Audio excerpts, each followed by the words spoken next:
करेंगे शब्द नंबर 71 की, जिसमें गुरु महाराज हमें मार्गदर्शन देते हुए कहते हैं, ब्राह्मण नाउ लादन रूड़ा बूता नाउ कुत्ता वे अपहाने पोह बतावे वेर बगावे सुता।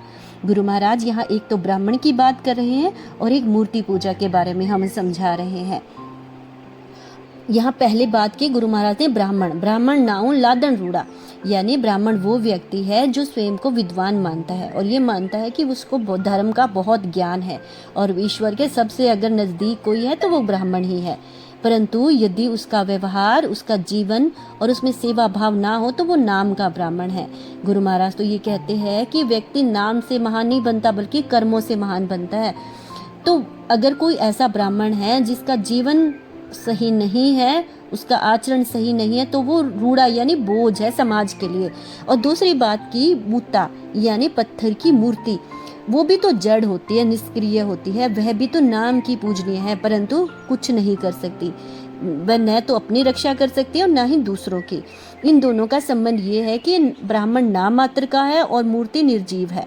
दोनों समाज में हम देखते हैं कि आज पूजा और सम्मान अगर किसी का है तो वो इन दोनों का है, लेकिन वास्तव में इनका योगदान समाज के प्रति कुछ भी नहीं है। इसीलिए गुरु महाराज ने इन दोनों को अनावश्यक भार और धर्म के विरुद्ध बताया है। अपहाने पोह बतावे यानी समाज को गलत दिशा में लेके जा रहे हैं। ये ब्राह्मण, नाम के ब्राह्मण और बेजान मूर्तियां सच्चे धर्म का हनन कर रहे हैं, लोगों को भ्रमित कर रहे हैं। इनसे समाज में सच्चे मार्ग की बजाय अंधविश्वास, झूठी आस्था और झगड़ों की ओर समाज जा रहा है।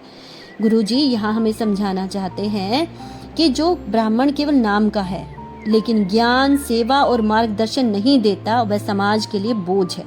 और जो पत्थर की मूर्ति है जो कुछ नहीं कर सकती, उससे तो वो कुत्ता अच्छा है जो जागरूक है, सतर्क है, भोगता है।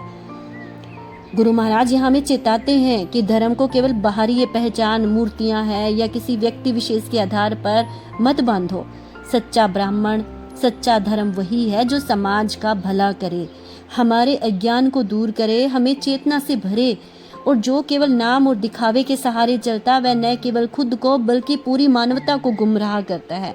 तो आइए हम गुरुवाणी का मंथन करें और गुरु महाराज ने जो एक मार्गदर्शन हमें दिया उसे समझें और जीवन में उतारें। धन्यवाद।